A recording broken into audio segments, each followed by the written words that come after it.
18절에 보면 나 때문에가 나오죠. 내가 보낸 사도이기 때문에, 나중에 충성하기 때문에.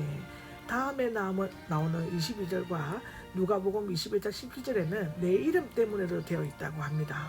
주님께서는 먼저 이 모든 일을 당하셨다. 그들이 나오는데, 그들은 이방인 총독들과 유대인 왕들 이방하는데요. 마태복음 27장 2절 그리고 사도에 있는 12장 6절을 보시면 기록되어져 있습니다. 이방인들에게는 사도들이 고난을 당함으로써 이방인들 즉 지도자들을 포함하는데 그 복음의 메시지를 듣게 될 것이다 라고 디모데후서 4장 16절 이하에 기록되어져 있습니다.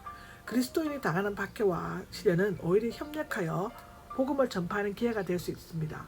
바울이 제수가 되어 로마로 이송된 것은 고통스럽고 수치스러운 일이었지만 수도 로마에 복음이 전파되어 전 세계로 확장되는 결정적인 계기가 되었다고 기록되어져 있습니다.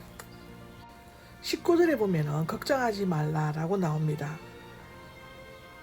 마태복음 6장 25절을 참조하시면 되는데요. 이방인 총독 빌라도 베드로 등이나 유대인 왕 헤롯 안디바스 등에 대해서 앞에서 자신을 변호한다는 것은 무식하고 지위 없는 갈릴리 사람들에게는 매우 힘든 일이었을 것이라고 보여집니다. 20절에 보면 아버지의 영이라고 나옵니다. 마태만이 사용하고 있는 특별한 어법인데요. 마가복음이나 누가복음에는 다르게 표현하고 있습니다. 성령이라고 번역할 수 있지만 성령의 삼위일체 중 한 분이시기 때문에 영어로 번역하는 것이 좋다고 하는데요. 성령은 아버지의 초월적인 영이지만 제자들 가운데 내재하신다. 너희 속에서 말씀하시는 자를 첨부하고 있다고 합니다. 22절을 보면 내 이름 때문에가 나오는데 나 때문에와 동일한 의미라고 로마서 10장 13절에 말하고 있는데요. 너희가 그리스도인이라는 이름을 가지고 있기 때문에 하는데 이것은 베드로전서 4장 14절에 나옵니다. 초대교회사에는 이 이름을 가졌기 때문에 많은 그리스도인들이 심한 고문과 박해를 받았다고 기록되어져 있습니다. 미움을 받을 것이다 라고 기록하고 있는데 미래 수동 분사는 어디에서나 계속적으로 미움을 받게 되는 상태에 있게 될 것을 나타낸다고 합니다.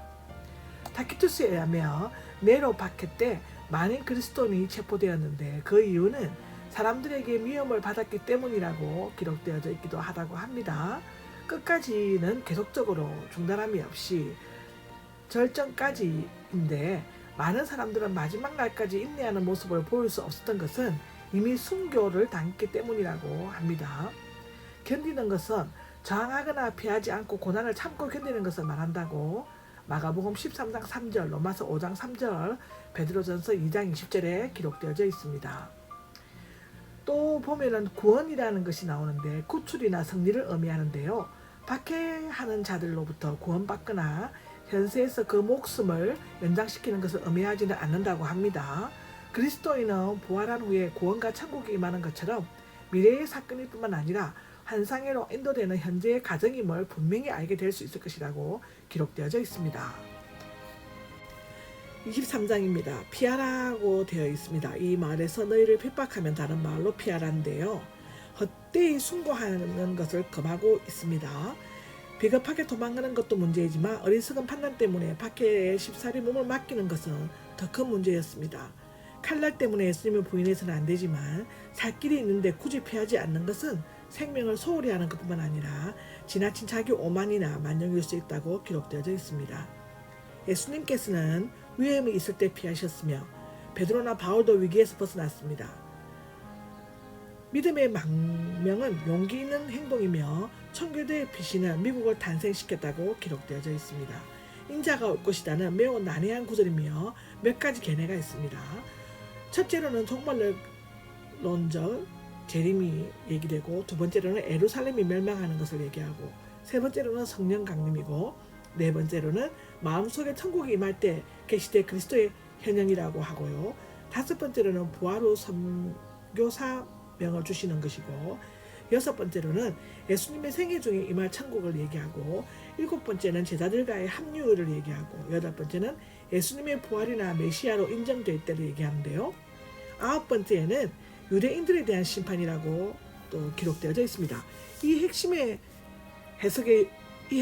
핵심 요소는 마을들을 모두 돌아다니기 전을 어떻게 해석할 것이냐에 있습니다. 제자들이 아무리 마을을 다 돌아다닌다 해도 실제로 복음이 다 전해질 수는 없었을 것입니다.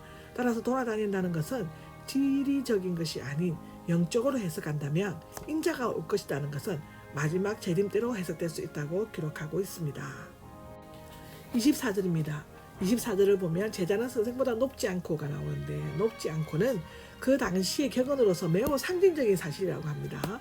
비록 제자나 종의 학식이나 명예, 물질 등에 있어서 스승이나 주인보다 더 많고 높다고 해도 스승과 제자, 주인과 종 사이에는 엄연히 권위의 질서가 존재한다고 누가복음 6장 40절, 22장 27절, 요한복음 13장 16절, 15장 20절에 나와 있습니다. 아무리 제자나 종이 고통과 박해를 당한다 할지라도 스승이나 주인이 당하는 것을 능가할 수 없다는 것입니다. 이에 대한 구체적인 신뢰가 바알세불 이야기로 묘사되어지고 있습니다. 25절입니다. 25절을 보면 충분치 않고가 충분하다.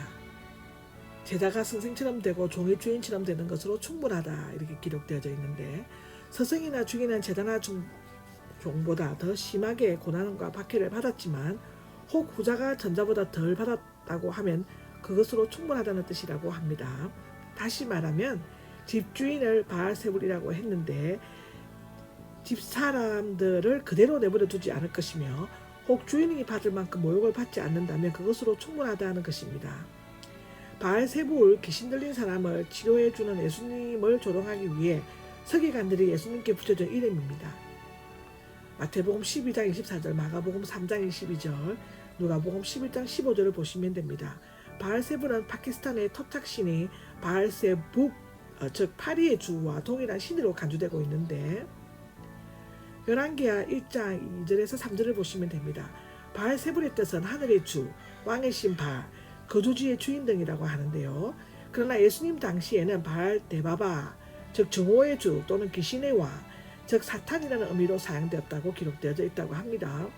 예수님께서는 자신의 행동이 사탄의 왕국에 대적하고 하나님의 나라를 열기 위한 것임을 명백하게 밝히셨다고 마태복음 12장 17절부터 28절에 기록되어져 있습니다.